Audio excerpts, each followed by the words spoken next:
दो असुर हुए, विदल और उत्पल। विदल और उत्पल दो असुर हैं, दोनों उपद्रवी हैं।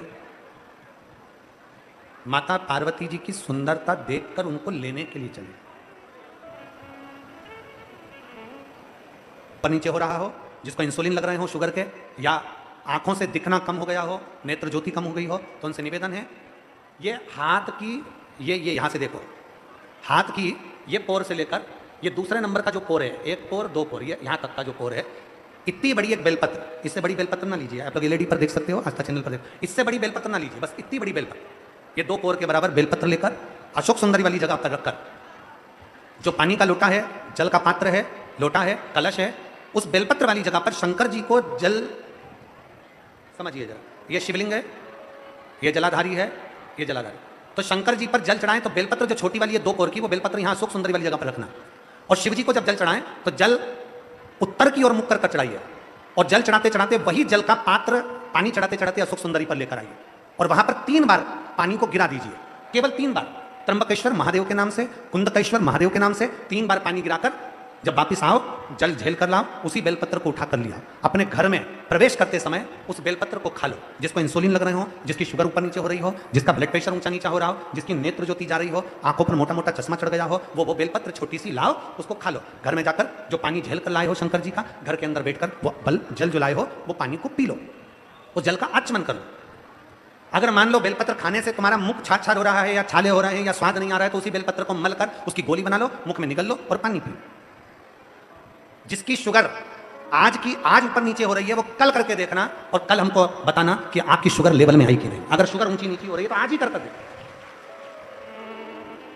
जिसका बीपी ऊंचा नीचा हो रहा है वो भी आज ही कर देखो। कल तक तो हम यहां पर हैं, कल 11 बजे तक नहीं जाएंगे हम तुम्हारे बीच में से, 11 बजे तक तुम्हारे यहीं पे रहेंगे। हो कल कर देखो कि हमारी बीपी गड़बड़ हो रही है, हमारी शुगर गड़बड़ हो रही है, ऊंची नीची हो रही है, एक बेलपत्र और क्या प्रतीक अशोक सुंदरी वाली जगह पे चढ़ाकर उत्तर की ओर मुख कर जल चढ़ाते हुए वही पानी अशोक सुंदरी की ओर 3 बार गिराते हुए त्र्यंबक के नाम से, कुंदकेश्वर महादेव के नाम से, और वही बेलपत्र लेकर जाओ, पानी झेल कर लिया। बेलपत्र घर में प्रवेश करते करते उसको खा लीजिए, पानी घर में बैठकर आचमन कर लीजिए, बाबा देवादिदेव महादेव कुंदकेश्वर का नाम लीजिए। मेरा कुंदकेश्वर महादेव आपको सुरक्षा अवश्य प्रदान करता है, अवश्य। शिव शिव है, शंकर शंकर।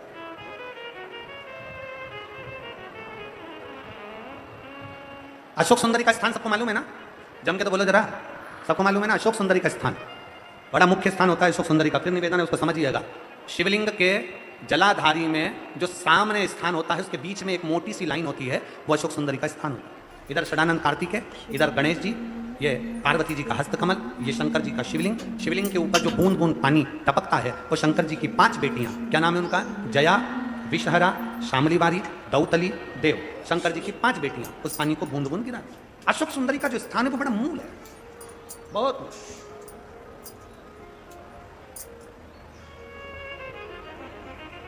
यहां तक कहेंगे हम,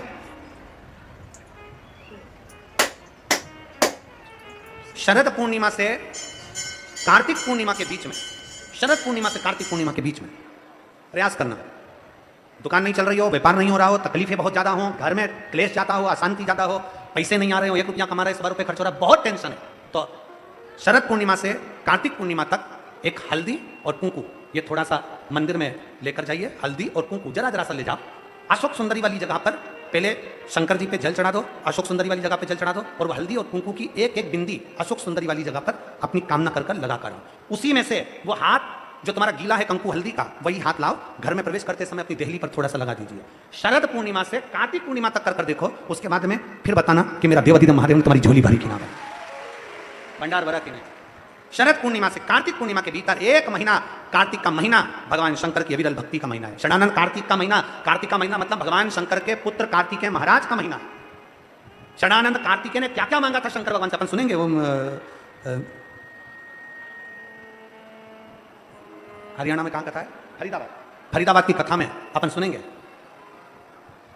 स्कंदेश्वर शिव महापुराण में अपन सुनेंगे क्या क्या मांगा है भगवान कार्तिकेय ने। भगवान देवादिदेव महादेव से क्या कहा है, भगवान शंकर से क्या प्रार्थना करी है, शिवजी से क्या मांगा, इस कार्तिक महत्तम, कार्तिक महत्व का वर्णन क्या है। शिव तत्व को जानने का प्रयास करें।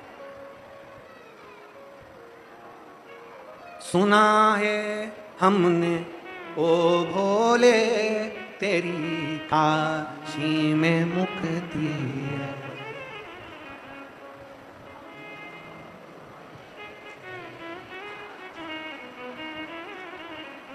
तेरे डमरू की धुन सुन के।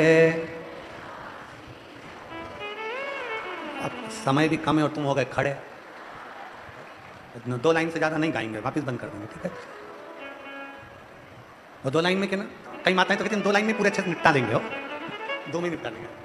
तेरे डमरू की धुन सुन के मैं काशी नगरिया, तेरे डमरू की धुन सुन के मैं काशी नगरिया आई हूँ, मैं काशी नगरिया आई हूँ, मैं काशी नगरिया आई हूँ, मैं काशी नगरिया आई हूँ, मैं काशी नगरिया आई हूँ। मेरे बोले ओ बम बोले मैं काशी नगरिया आई हूँ, मेरे बोले ओ बम बोले। सब गाइए, सब प्रेम से। आज कथा का शिवरात्रि का अवसर है, कल कथा सवेरे 8 से 11 बजे हो जाएगी, दोपहर में 2 बजे टीवी पर देखिएगा, बड़े प्रेम से दोनों हाथों से।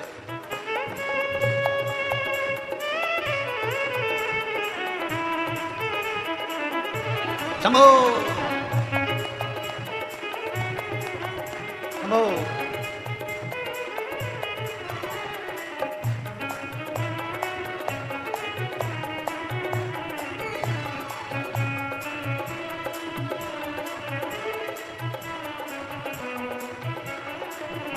सुना है हमने ओ भोले तेरी काशी में गंगा है, सुना है हमने ओ भोले तेरी काशी में गंगा है।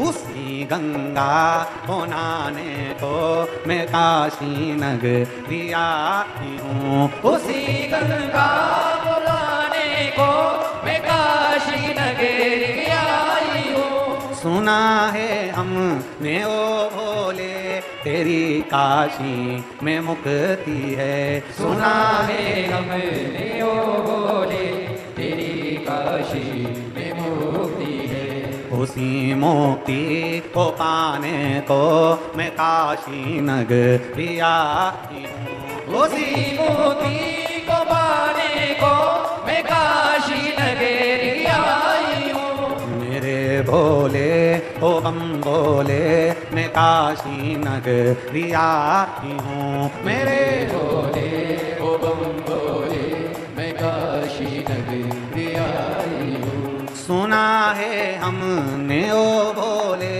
तेरी काशी में गौरा है, सुना है हमने ओ भोले तेरी काशी में गौरा है। उसी गौरा को पाने को मैं काशी नगरिया आई हूँ, उसी गौरा को पाने को मैं काशी नगरिया आई हूँ, मैं काशी नगरिया आई हूँ, मैं काशी नगरिया। आज शिवरात्रि का अवसर, अपनी जगह पर बैठकर बड़े प्रेम से बाबा से विनय करेंगे। शीघ्र अतिशीघ्र बैठकर बाबा से अपने दिल की बात बड़े भाव के साथ दिल से कह लो, बाबा से भाव से कह लो, बाबा से जहां जगह मिले वहां बैठकर भाव के साथ बाबा से विनय करेंगे। साथ में बोलेंगे आप और हम सब मिलकर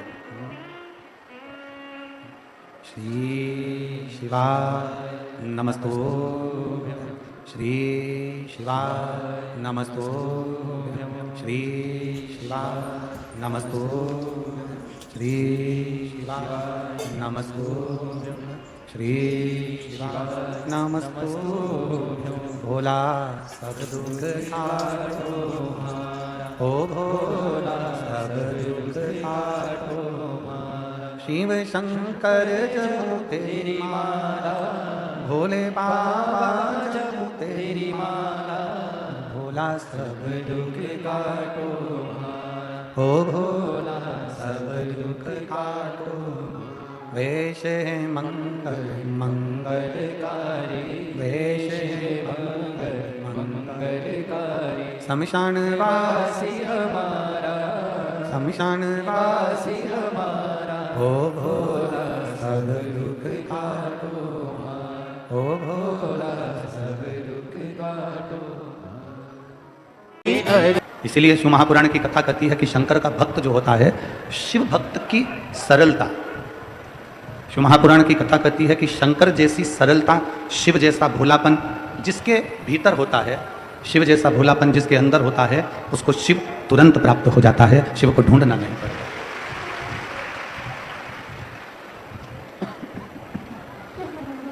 शंकर भगवान को प्राप्त करने के लिए आपको कहीं जाना नहीं। शिव को प्राप्त करने के लिए आपको यहां वहां भटकना नहीं। शिव को प्राप्त करने के लिए केवल जैसे रामचरितमानस में वर्णन करा गया, निर्मल मन सो मोहि पावा, मोहि छल छिद्र कपट ना भावा। भगवान शंकर को पाने के लिए तुम्हारा निर्मल स्वभाव चाहिए। शिव जी को पाने के लिए तुम्हारा निर्मल मन चाहिए। हम आप से एक बात पूछें, मेरी सभी जीजियाँ उत्तर देंगी और जितने जीजा बैठे हैं, जितनी मेरे भाई बैठे हैं, जितनी मेरी बेटियां बैठी हैं, वो भी उत्तर।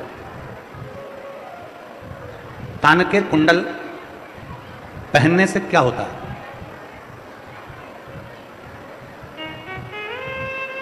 चलो बोलो जल्दी से उत्तर दो। कान में कुंडल पहने हो आप लोग? बोलो तो जम के। कोई तुमसे पूछ ले कि कान में कुंडल पहनने से क्या होता है? कान में कुंडल पहनने से तुम्हारी सुंदरता बढ़ जाती है। कान में कुंडल पहनने से जिसने कुंडल पहन रखे हैं उसकी सुंदरता बढ़ जाती है। उसी तरह जैसे कान में कुंडल आया तो आपकी सुंदरता बाहर की बढ़ी, उसी तरह कानों के अंदर अगर शिव महापुराण पड़ जाए तो भीतर की सुंदरता भी बढ़ जाती है। कान के कुंडल से बाहर की सुंदरता बढ़ती है और शिव महापुराण जब कानों के अंदर प्रवेश करती है, कानों के अंदर जाती है, श्रवण शक्ति में प्रवेश करती है, कानों के अंदर पहुंचती है, तो उससे हमारी भीतर की सुंदरता बढ़ती है। बाहर की सुंदरता से पति रीझ सकता है, बाहर की सुंदरता से पत्नी रीझ सकती है, बाहर की सुंदरता से तुम्हारी बहनें रीझ सकती हैं, बाहर की सुंदरता से तुम्हारे परिवार रीझ सकता है, बाहर की सुंदरता से तुम्हारे रिश्तेदार रीझ सकते हैं। पर बाहर की सुंदरता से शंकर नहीं रीझते, राम नहीं रीझते, कृष्ण नहीं रीझते। भगवान को रिझाने के लिए बाहर की सुंदरता नहीं, भगवान को रिझाने के लिए भीतर की सुंदरता चाहिए।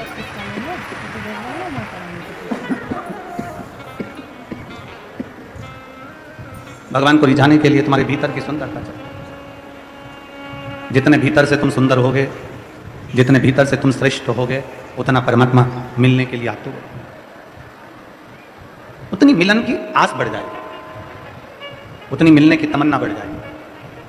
अब बाहर की सुंदरता के लिए तो आप ब्यूटी पार्लर चले जाओ, बाहर की सुंदरता हो जाएगी। घर पे थोड़ा सा क्रीम पाउडर लगा लो, बाहर की सुंदरता हो जाएगी। थोड़ा सा आभूषण पहन लो, बाहर की सुंदरता हो जाएगी। बाहर की सुंदरता के लिए तो तुम्हारे हापुड़ में भी बहुत सारे ब्यूटी पार्लर हैं।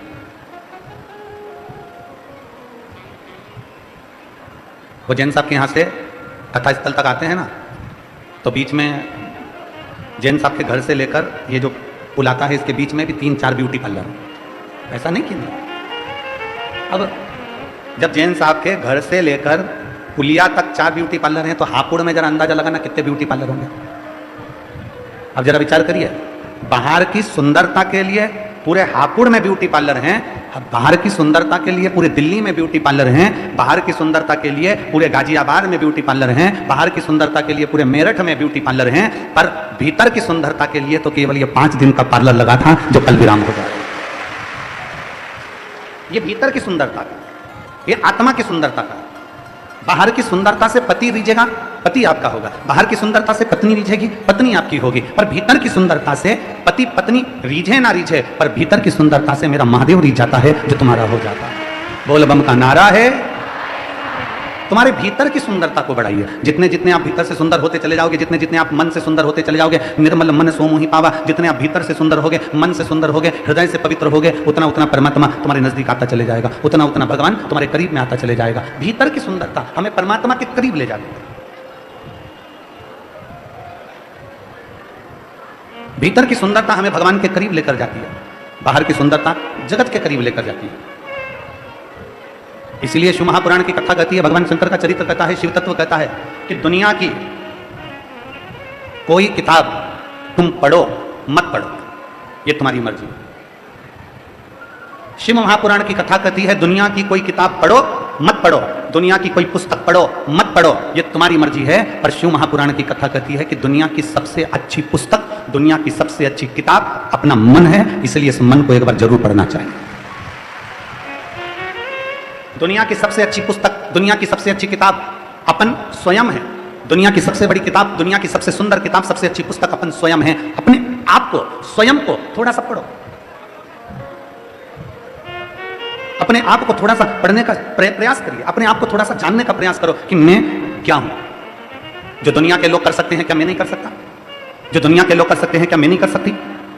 दुनिया के लोग अगर कलेक्टर बन सकते हैं, एसपी बन सकते हैं, बड़े बड़े कमिश्नर आईजी बन सकते हैं, दुनिया के लोग बड़े बड़े डॉक्टर बन सकते हैं, तो अपने मन की किताब को पढ़ो कि मुझ में क्या कमी है। मैं भी तो आईजी बन सकती हूं, मैं भी तो कमिश्नर बन सकती हूं, मैं भी तो कलेक्टर बन सकती हूं, मैं भी तो एसपी बन सकती हूं, मैं भी तो वर्ल्ड रिकॉर्ड धारण कर सकती हूं, मुझ में कोई कमी नहीं है। दुनिया की किताब पढ़ो मत पढ़ो, पर अपने अंदर की किताब जरूर पढ़ना कि तुम में कोई कमी नहीं है, तुम आगे बढ़ोगे और सफल होगे।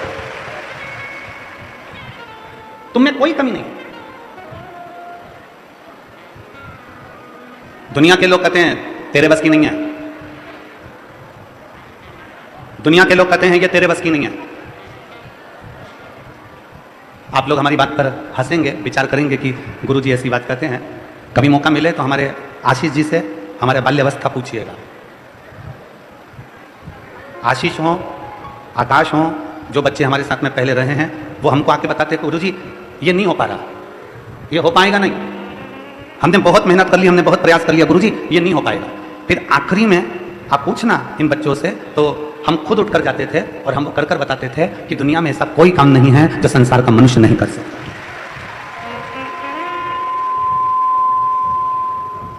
दुनिया का ऐसा कोई काम नहीं है जो आप नहीं कर सकते।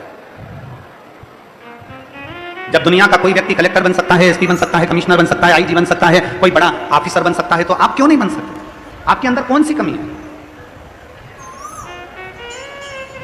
बस दुनिया की कोई किताब तुम पढ़ो ना पढ़ो, दुनिया की कोई पुस्तक तुम पढ़ो ना पढ़ो, शिव महापुराण की कथा कहती है अपने आप को, स्वयं को जरूर पढ़ो, अपने मन को जरूर पढ़ो कि मुझ में क्या कमी है। मेरे घर के लोग कहते हैं तू ये नहीं कर सकता, मैं वो कर कर बताऊंगा। मेरे परिवार के लोग कहते हैं ये तू कर नहीं सकता, मैं वो करके बताऊंगा। लोग कहते हैं तू कलेक्टर नहीं बन सकता, एसपी नहीं बन सकता, तू ये नहीं बन सकता, वो नहीं बन सकता। अपने मन की किताब को जब पढ़ोगे, अपने भीतर को जब पढ़ोगे, अपने अंदर की ऊर्जा को जब देखोगे, तो तुम्हें समझ में आएगा। किस समय? जब हनुमान जी महाराज माता जानकी की खोज करने के लिए गए, सबने कह दिया मैं जाऊंगा लौट कर नहीं आऊंगा, मेरी इतनी उड़ान है, मैं ऐसे पहुंचूंगा, मैं समुद्र पार नहीं कर सकता, मैं ये नहीं कर सकता, मैं वो नहीं कर सकता। हनुमान जी ने भी कह दिया था कि मेरे बस की नहीं है कि मैं लंका तक चले जाऊं, लंका से सीता का पता लगा कर।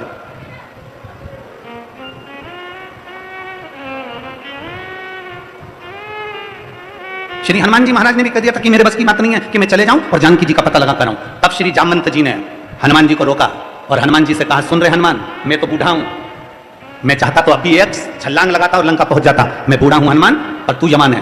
हनुमान ऐसा मत बोल कि तू नहीं जा सकता, अपने अंदर झांक, अपने अंदर पढ़, अपने भीतर अपने वीरता का स्मरण कर कि तुझ में कोई कमी नहीं है, तू लंका जाएगा भी, आग लगाकर वापस आएगा भी, ये निश्चितता है। जाओ हनुमान, जाओ तुम। और हनुमान जी ने अपने भीतर झांक कर देखा, फिर उनको याद आया कि मुझे जाना है और सीता का पता लगा कर आना। प्रत्येक व्यक्ति में वो ऊर्जा है, प्रत्येक व्यक्ति में वो बल है, प्रत्येक व्यक्ति में वो आनंद है। बस तुम्हें अपने भीतर झांकने की जरूरत है, तुम्हें अपने भीतर अपने मन की पुस्तक को पढ़ने की जरूरत है। तुम कम नहीं, तुम्हारे भीतर वो ऊर्जा वो बल है। आप लोगों ने रामचरितमानस का एक चरित्र श्रवण करा होगा कि माता जानकी जी का स्वयंवर।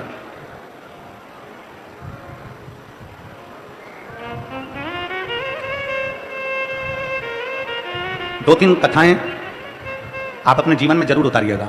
एक 14 अक्टूबर से दशहरे के बाद जो फिरोजाबाद में कथा होगी 1 बजे से 4 बजे तक, उसको भी जरूर अपनी टीवी के माध्यम से, जो फिरोजाबाद के आसपास के भक्त हैं वो फिरोजाबाद में, उत्तर प्रदेश की पवित्र भूमि फिरोजाबाद में आकर 1 बजे से 4 बजे तक सुनना। उस कथा का नाम है चंद्रेश्वर शिव महापुराण कथा, सोमेश्वर शिव महापुराण की कथा। उस पूरी कथा में कई लोग कहते हैं हमारे शरीर में ये काया का रोग हो गया गुरुदेव, मेरे शरीर पर सफेद सफेद चट्टे पड़ गए, सफेद दाग पड़ गए। कोई कहता है मेरा शरीर काला पड़ गया, कोई कहता है मेरा चेहरा ऐसा हो गया, कोई कहता है मेरा स्वरूप ऐसा हो गया, मुझे चर्म रोग हो गया, मुझे ये रोग हो गया। उनसे निवेदन है 14 अक्टूबर से 20 अक्टूबर तक जो फिरोजाबाद में कथा हो रही है 1 बजे से 4 बजे तक, उसको टीवी पर भी सुनना और बन सके जो आसपास के हों वहां पर जाकर सुनना। उस कथा में आप पाएंगे कि चंद्रदेव के माध्यम से, सोमेश्वर के माध्यम से शंकर की आराधना कैसे करी जाती है, और उस आराधना से मात्र 1 लोटा जल चढ़ाने का तरीका आना चाहिए, और उस जल चढ़े हुए जल का आचमन करने से हमारे शरीर के कोई भी रोग हो वो समाप्त कैसे हो सकते हैं, उस कथा में अपन स्मरण करें। कभी मौका लगे, कभी स्मरण हो आपकी चित्तवृत्ति में तो जरूर। और एक कल कथा का वर्णन करा था 4 तारीख से 4 नवंबर से 8 नवंबर IMT ground sector 66 Faridabad Haryana, जो दीपावली के बाद की कथा रहेगी, उस कथा को भी जरूर सुनिए। उस कथा का नाम रहेगा स्कंदेश्वर महादेव शिव महापुराण की कथा। वो 5 दिन की रहेगी, उसको जरूर श्रवण करें। जिस नारी के 25 साल हो गए हो, 30 साल हो गए हो, 35 साल हो गए हो, 40 साल भी हो गए हो और औलाद नहीं हुई हो, तो वो 5 दिन की फरीदाबाद की कथा, हरियाणा की कथा जरूर सुनो, श्रवण करो उसको। एक रामचरितमानस का बड़ा सुंदर संवाद है। रामचरितमानस का बड़ा सुंदर एक संवाद आता है कि माता जानकी का स्वयंवर हुआ और माता जानकी के स्वयंवर में सबको बुलाया, पर अवध में दशरथ जी के यहां पर पत्र नहीं भेजा गया, अयोध्या पत्र नहीं गया।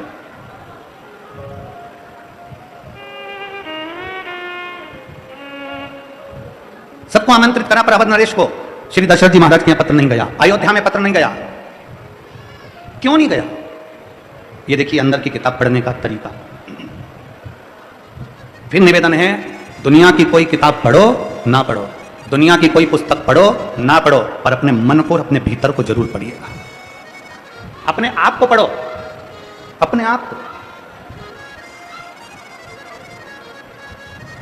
जनकपुरी से पत्र गए सभी जगह, सीता जी का स्वयंवर है, मां जानकी का स्वयंवर है, माता जानकी का स्वयंवर है, पर पत्र अयोध्या नहीं गया, अवध नहीं गया, अवध नहीं गया। कारण केवल एक था। एक बार राजा जनक जी के सेनापति वन में घूमने के लिए निकल गए, और राजा जनक जी का सेनापति जब वन में घूमने के लिए निकले, राजा जनक जी के सेनापति जब वन में भ्रमण करने को निकले, इसको थोड़ा ऊंचा करें बाबा, वो इधर वाला भी जरा सा ऊंचा करिए। राजा जनक जी के सेनापति जब भ्रमण करने के लिए निकलते हैं, घूमने के लिए निकलते हैं, छोड़ा और हिरण को साध कर जब बाण छोड़ा, हिरण भागता गया, सेनापति उसके पीछे पीछे भागते गए। हिरण भागता गया, सेनापति उसके पीछे पीछे भागते गए, और भागते भागते वो हिरण अयोध्या में कब प्रवेश कर गया, अवध की सीमा में कब प्रवेश कर गया, ये उस सेनापति को नहीं मालूम पड़ा। और उसने साध कर बाण छोड़ा हिरण के लिए। जैसे ही बाण छोड़ा हिरण के लिए, वो हिरण को तो नहीं लगा, पर अयोध्या की एक गाय को लग गया।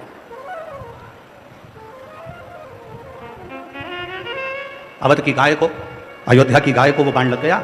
अवध में, अवधपुरी की उस नगरी में बाण लगने से गाय मर गई, प्राण छूट गए। सेनापति पेड़ के पीछे खड़ा हो गया, वृक्ष के पीछे, कि मेरी नगरी में मैंने हिरण को साधा था बाण और वो गाय को लग गया, और गाय वो भी अवध की, अयोध्या की। सेनापति पीछे हो गए, सेनापति के साथ में जो दूत थे वो भाग कर गए, राजा जनक जी को सूचना दे दी। जनक जी महाराज महाराज महाराज। राजा जनक ने पूछा क्या हो गया? राजा जनक जी से कहा कि सेनापति ने बाण छोड़ा था हिरण को और वो बाण लग गया गाय को। गाय को? तो कहां की गाय को? तो कहा अवध की गाय को, अयोध्या की।